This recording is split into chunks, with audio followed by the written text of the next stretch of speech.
بسم الله الرحمن الرحيم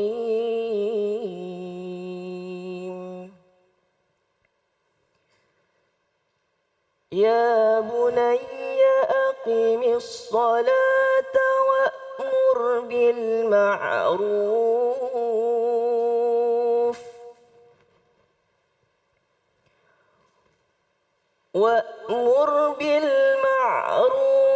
وانهى عن المنكر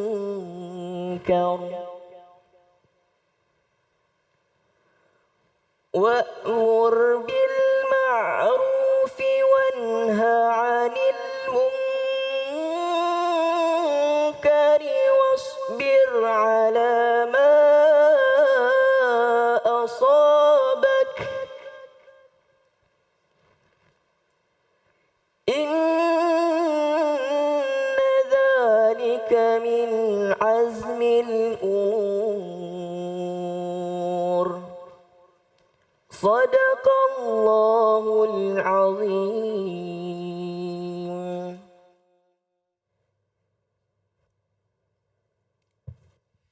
Maha benar Allah dengan segala firman-Nya, Maulizar, Masya Allah, terima kasih.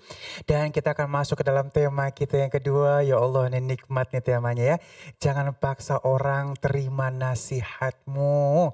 Bersama guru kita yang dimuliakan Allah Subhanahu wa Ta'ala, Al-Habib Qais Abdurrahman As-Segaf. Assalamualaikum ya Habibi. Waalaikumsalam warahmatullahi Masya wabarakatuh. Bekhair, Allah, Beb. Alhamdulillah. Alhamdulillah. Ini kadang-kadang aku senyum-senyum sendiri dari tadi. Karena Masya Allah, di akhir zaman ini memaksakan nasihat.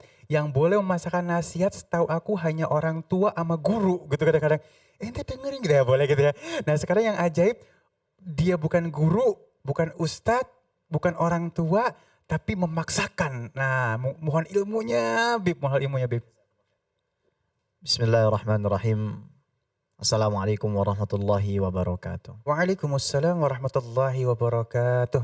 Alhamdulillah wassalatu wassalamu ala Sayyidina Rasulillah Sayyidina Muhammad ibn Abdullah wa ala alihi wa sahbihi wa mawalah wa la hawla wa la quwata illa billah. Ashhadu an la ilaha illallah wahdahu la syarikalah wa ashhadu anna sayyidana wa maulana Muhammadan abduhu wa rasuluhu la nabiyya ba'da. Kalau kita membicarakan tentang nasihat, maka kita sesungguhnya sedang membicarakan tentang cinta. Karena esensi dari nasihat adalah keikhlasan dan keikhlasan itu adalah sumbernya cinta. Para ulama itu mendefinisikan cinta sebagai pertemuan dua aku. Jadi kalau cuma satu aku, itu bukan cinta. Orang yang memaksakan kehendaknya kepada orang lain, dia tidak sedang mencinta. Dia tidak sedang memberi nasihat, tapi sedang melampiaskan hawa nafsu dan emosinya. Terjadinya pertemuan dua aku ini melahirkan dialog. Artinya tidak mungkin bisa terjadi penerimaan kalau penyampaiannya tidak didasarkan perasaan cinta. Dan tidak mungkin juga kita hanya menyampaikan sementara yang disampaikan gak merasa, mitranya tidak merasa. Jadi harus ada rasa. Tidak bisa kita seperti robot dan MP3 gitu. Kamu harus begini, begini dan begitu. Harus ada rasa. Tadi kita dengar ayat Al-Quran, kenapa yang dibaca oleh beliau beda dengan misalkan kita putar di MP3. Karena MP3 mungkin gak punya rasa. Tapi kalau membacanya itu betul-betul ada penghayatan, maka rasa itu akan masuk dan nasihat akan diterima. Bacaan Quran pun akan enak didengar. Nah, akhirnya Nabi Muhammad SAW ditinggalkan. Justru malah manusia berdakwah di zaman ini tidak menjadikan Nabi sebagai contoh. Padahal Allah Subhanahu wa Ta'ala sudah meletakkan maqasidud dakwah dan manahijud dakwah. Jadi di dalam surat An-Nahl ayat 125 ada yang disebut dengan tujuan dakwah dan ada yang disebut dengan cara atau metode berdakwah. Tujuan dakwah tidak boleh disimpangkan, metodenya juga tidak boleh disingkirkan begitu saja. Allah Subhanahu wa Ta'ala mengatakan ud'u ila sabili rabbika. Lihat, panggillah ke jalan Tuhanmu. Panggil, diperintahkan untuk mengajak. alih-alih mengajak orang mengejek. Sudah keluar dari ayat ini. Ila sabili rabbika, kepada jalan Tuhanmu. Berarti memanggil itu kepada jalan Allah, bukan kepada popularitasmu, bukan kepada majelis taklimmu, bukan kepada banyak follower Instagrammu, bukan kepada banyaknya subscriber YouTubemu. Sebenarnya kita lagi apa ini? Sampai ada orang mengatakan kita mabuk agama, itu mungkin salah satunya karena penyampaian kita nggak pakai rasa. Kita nggak mau memahami di depan kita tuh ada siapa sebenarnya. Itu makhluk hidup juga, punya rasa juga, punya batin juga. Itu caranya Nabi. Sekarang kita lihat di dalam konteks keberagaman hidup Nabi. Ketika Nabi lagi sholat, Nabi bilang dalam hati, ahbabtu an utawilaha. Wah, kayaknya ini sholat lagi asik kalau baca surat panjang. Tiba-tiba ada apa? Oe, oe, oe. Dengar suara anak kecil. Langsung Nabi SAW ringkas. Kenapa? Saya nggak mau menyulitkan kepada ibunya. Sekarang yang terjadi, kita kalau jadi imam, pengennya panjang-panjang, ada yang nangis anaknya, kita sakiti hatinya bukan dengan mulut kita, dengan mata kita sakiti hati ibunya. Apa salah seorang ibu yang dia ingin anaknya masuk ke dalam masjid? Kenapa kok kita jadi lupa gitu? Pinter kita ceramah, pinter kita ngomong, menyusun diksi dan kalimat terbaik, kita tulis skrip dan kita hafalkan. Mana batinnya? Gak ada rasanya itu. Nah, kita pendakwa di zaman sekarang ini sudah hampir banyak yang kehilangan rasa itu. Nabi, ada orang Yahudi sedang mau sholat itu Nabi. Dicekek dari belakang. Bayar hutangmu Muhammad. Coba kalau antum ada di situ gimana? Waduh, kayaknya kaki ini langsung ke atas itu ya. Iya kan begitu. Langsung keluar Wing Chun-nya kan? Iya kan? Langsung keluar itu bela dirinya. Sayyidina Umar udah menghunus pedang. Tahu kata Nabi apa? Umar, gak gitu caranya. Suruh dia baik-baik menagih hutangnya dan suruh aku tidak telat membayarnya. Ajib. Di mana kesadaran kita kadang kalau misalkan nih udah punya nama, orang berdakwah followernya banyak, kalau dinasihatin marah. Padahal kata Sayyidina Abdullah ibnu Mas'ud, kafa bil mar'i ithman idza qila lahu taqillah yaghdab fayaqul alika nafsak. Jadi orang itu dikatakan berdosa cukup kalau dia dinasehati terus dia mengatakan udah urusin aja urusan kamu sendiri. Nah, itu akhirnya membuat orang yang mungkin mau mengenal Islam jadi antipati. Kok katanya agama rahmat, katanya agama kasih sayang, tapi kenapa kok yang disampaikan bukan rahmat dan kasih sayang, hujatan, bahkan terkadang kebohongan, na'udzubillah. Kita lihat lagi Nabi Muhammad SAW, ini unik sekali. Jadi Nabi Muhammad SAW punya pembantu orang Yahudi. Artinya Nabi gak rasis. Nabi mengambil pembantu dari seorang Yahudi, anak kecil. Pada suatu hari anak itu sakit. Nabi jenguk ke rumahnya. Nabi masuk ke rumahnya, anak itu terbaring, terbujur di pembaringan dan ada ayahnya.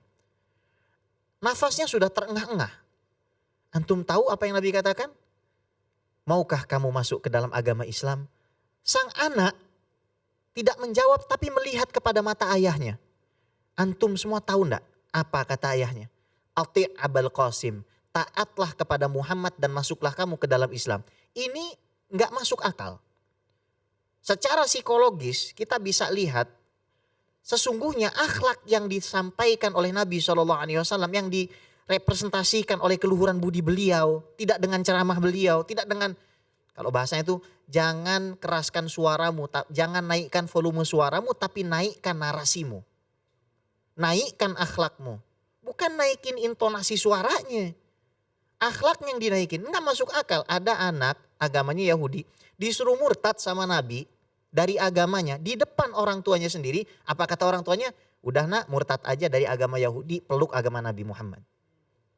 Kira-kira kalau Nabi tukang marah-marah mau nggak? Nggak. Kalau Nabi bawaannya kesel mau nggak? Nggak mau. Orang ngelihatnya saja sudah males. Terus Nabi pengen berwudu.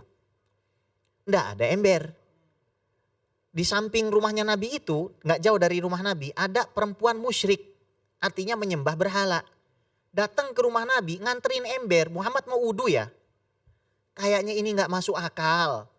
Bagaimana mungkin ketika seseorang hidup di tengah masyarakat yang menolak ajarannya, tiba-tiba ada satu orang datang justru malah ingin membantu cara ibadahnya. Ana mau tanya deh sama antum. Kalau kita bengis, kalau kita gemarnya berteriak, kalau kita gemarnya marah-marah, masuk nggak sih kalimat kita ke hati orang? Nggak akan, Nggak Beb. bisa. Jadi ud'u ila sabili rabbika bil hikmah, pakai ilmu. Jadi konten dakwah itu tidak boleh keluar dari 3, ngajari akidah, ngajari fikih, ngajari akhlak. Ini kadang-kadang konten dakwah malah joget-joget, mengatasnamakan dakwah. Inna lillahi wa inna ilaihi raji'un. Ayolah, kita ini punya nabi kok. Kalau memang antum belum kenal dengan Nabi Muhammad SAW, kunjungi para kiai, para habaib, para guru yang bisa mengenalkan antum siapa Nabi Muhammad SAW. Ini kemudian wal mau'izatil hasanah ay bil ibaril jamilah, menggunakan kalimat-kalimat yang baik. Wahai saudaraku, wahai kekasihku. Bayangkan kalau kita punya anak 9, yang 8 kita panggil tong, bocah. Kita panggil namanya begini-begini. Tapi yang terakhir kita panggil wahai anakku. Beda.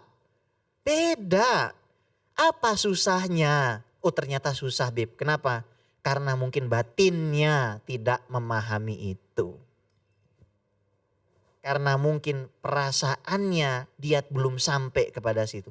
Nah biasanya nih orang yang begitu, mohon maaf ini, enggak punya guru.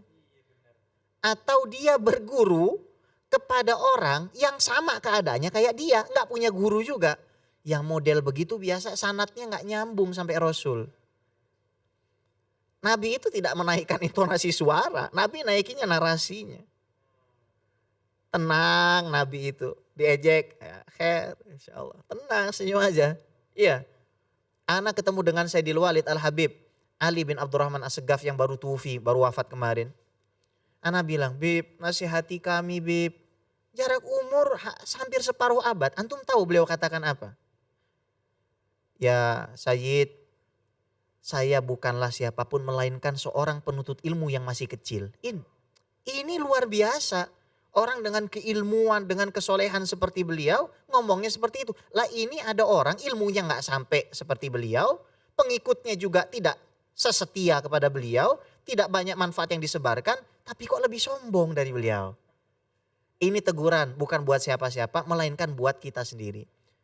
Karena sesungguhnya sebelum ya kita itu menuding kepada orang lain, sebenarnya kita harus introspeksi diri. Mungkin saya pribadi atau mungkin siapapun lah yang selama ini berdakwah dengan cara-cara yang kurang etis, yang tidak pernah dipresentasikan oleh Nabi, ayolah kita kembalikan dakwah Islam ini kepada kesejukan.